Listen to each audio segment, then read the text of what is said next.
Assalamu alaikum wa rahmatullahi wa barakatuh mes chers frères et sœurs. Aujourd'hui, Inch'Allah, nous allons voir dans cet épisode les péchés mineurs et les péchés majeurs. Mes chers frères et sœurs en islam, le prophète sallallahu alayhi wa sallam a dit que lorsqu'un serviteur d'Allah commet un péché, l'ange est invité à ne pas écrire le péché durant 6 heures. L'ange n'écrit pas directement le péché donc. Il y a cette période de grâce qui vous est offerte par Allah Azza wa Jal. Et si vous vous rendez compte que vous avez commis une erreur, alors vous devez immédiatement vous repentir, c'est-à-dire faire l'istighfar. Voyez comment Allah Azza wa Jal est miséricordieux.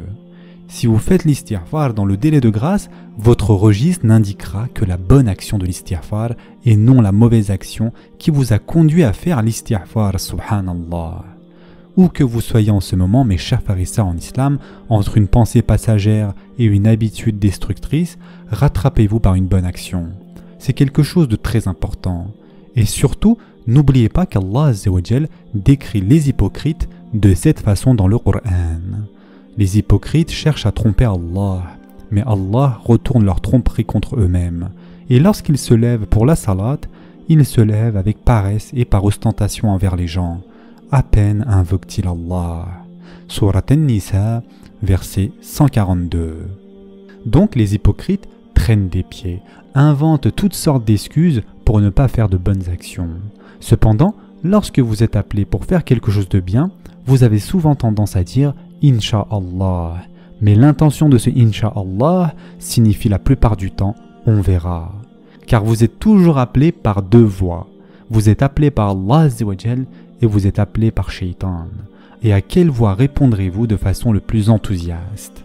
Mes chers frères et sœurs en islam, si vous êtes enclin à faire une bonne action, si vous avez la détermination de faire le bien, ou encore une bonne action s'est présentée à vous, faites-le. Rien ne vous en empêche, ne trouvez pas d'excuses. Et regardez en votre fort intérieur avec quelle rapidité vous répondez à l'appel d'Allah Azza wa Jal, mais aussi à la rapidité avec laquelle vous répondez à l'appel de Shaitan. C'est-à-dire lorsque vous voyez un péché et que vous le poursuivez jusqu'à son exécution. Ce processus se déroule en 2 secondes ou parfois en 2 heures. Cela peut se produire au cours d'une conversation, un sujet est abordé, une pensée passagère vous traverse l'esprit, vous êtes sur le point de le dire, quelque chose se produit, mais vous êtes toujours déterminé à le dire.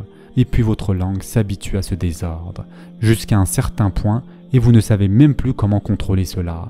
Et cela se déroule très rapidement, donc il faut faire très attention. Mes chers frères et sœurs en islam, nous allons citer un hadith plutôt faible, car il n'a été authentifié que par Ibn Abbas radiallahu anhu, mais le prophète sallallahu alayhi wa sallam a dit « Il n'y a pas de péché mineur lorsqu'on insiste là-dessus, et il n'y a pas de péché majeur lorsqu'une personne a demandé pardon pour lui. » Cela signifie qu'il n'y a aucun péché qu'Allah Azza wa Jal ne puisse pardonner.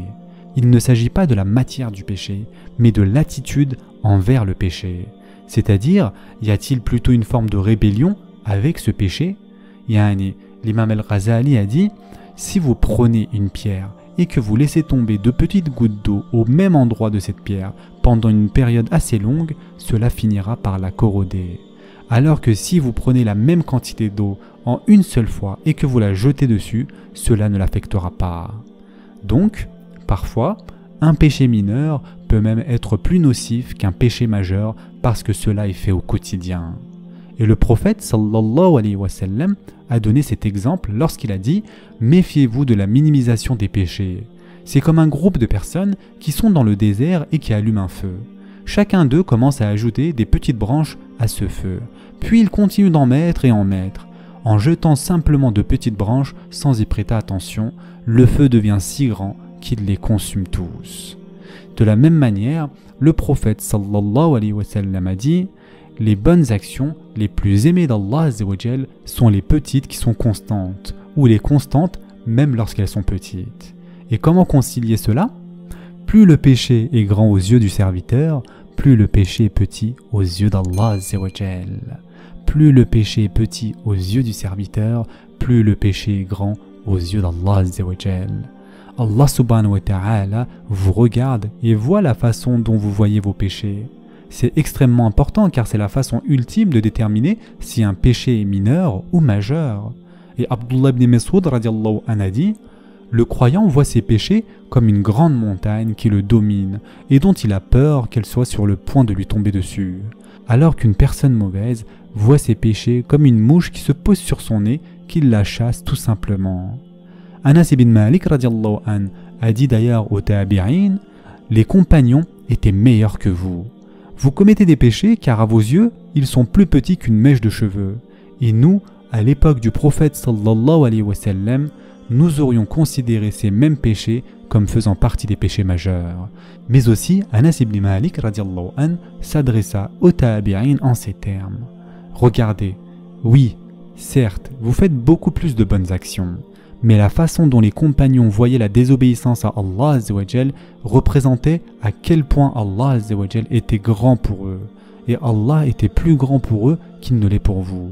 Il s'agissait encore une fois du contenu des bonnes actions et des péchés plutôt que de l'élément quantifiable de ces bonnes actions dans ces péchés.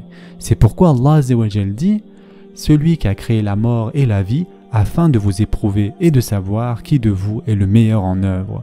C'est lui le puissant, le pardonneur. » Surat al-Mulk, verset 2. Allah azza wa jal vous teste pour voir qui d'entre vous est le meilleur en action, et non le plus grand en action. Il ne s'agit pas du plus grand, mais du meilleur. Il ne s'agit pas du plus grand péché, mais du pire. Fatima bint Abdul Malik, l'épouse de Omar ibn Abdul Aziz, a dit « Mon mari ne prie que 2 reka'at la nuit, mais ces 2 reka'at sont les 2 que je n'ai jamais vus chez personne d'autre. » Certains tabi'in prient 1000 reka'at par jour. Leurs 1000 reka'at ne sont pas équivalents à une reka'a de Omar ibn Abdul Aziz. C'est une question de qualité et non de quantité. Mes chers frères et sœurs en islam, les bonnes actions comme les mauvaises dépendent de la façon dont vous considérez Allah azza wa jal au moment où vous les accomplissez. Le prophète sallallahu alayhi wa sallam a dit « Malheur à ceux qui persistent dans le péché, malheur à ceux qui persistent dans le péché, malheur à ceux qui persistent dans le péché. » Le prophète sallallahu alayhi wa sallam a dit « Tous les enfants d'Adam sont des pécheurs, et les meilleurs d'entre eux sont ceux qui se repentent beaucoup. » Et donc, mes chers frères et sœurs en islam, quelles sont les choses à garder à l'esprit pour rompre avec l'habitude du péché, et ce de la bonne manière? Le prophète sallallahu alayhi wa sallam a dit « Faites suivre un péché d'une bonne action, et cela l'effacera. » C'est un concept fort, car le but n'est pas seulement de sortir du péché, mais de le remplacer par une bonne action. L'énergie que vous mettez dans ce péché, mettez-la dans une bonne action. La blessure que vous causez avec ce péché, mettez-la dans le bien que vous causez avec une bonne action. L'éloignement d'Allah azza wa jal que le péché vous a causé, remplacez-le par une bonne action qui, l'égale ou plus en distance, vous rapprochant d'Allah azza wa jal. Trouvez une façon de compenser les péchés par de bonnes actions qui les remplacent. Vos membres peuvent témoigner contre vous le jour du jugement. Même si ce n'est pas le cas, ils se sont habitués à certains péchés et se sont corrompus. Purifiez donc vos membres par de bonnes actions. Si vos oreilles se sont habituées à écouter des choses interdites, le but est d'arriver à un point où vos oreilles s'habituent à entendre des bonnes choses. Si vous utilisez votre langue pour blesser les gens, le but est d'amener votre langue à ne mentionner que le bien des gens. Si vous avez habitué vos yeux à regarder ce qui est interdit, alors vous devez habituer vos yeux à regarder ce qui est bien. Détournez vos yeux de l'écran vers le mushaf. Si vous aviez l'habitude de passer votre temps seul à faire un acte haram et honteux, l'objectif est d'arriver à un point où vous passez votre temps seul à faire une bonne action en secret. Pas seulement donc d'arriver à un point où vous ne commettez pas de péché lorsque vous êtes seul, mais d'arriver à un point où vous faites le bien lorsque vous êtes seul. Si vous aviez l'habitude de travailler avec de l'argent haram, vous voulez arriver à un point où vous faites le bien avec de l'argent halal. Si vous aviez l'habitude d'appeler au mal, vous devez prendre cela et en faire un dévouement pour appeler au bien. Si vous aviez l'habitude de boire de l'alcool, faites un don pour un puits pour que les gens puissent boire de l'eau. Si vous aviez l'habitude d'aller sur YouTube et les réseaux sociaux pour faire le mal, faites-en une source de bien pour les gens. Ce sera tout pour aujourd'hui. En attendant, prenez soin de vous mes chers frères et sœurs et à très prochainement, Inch'Allah.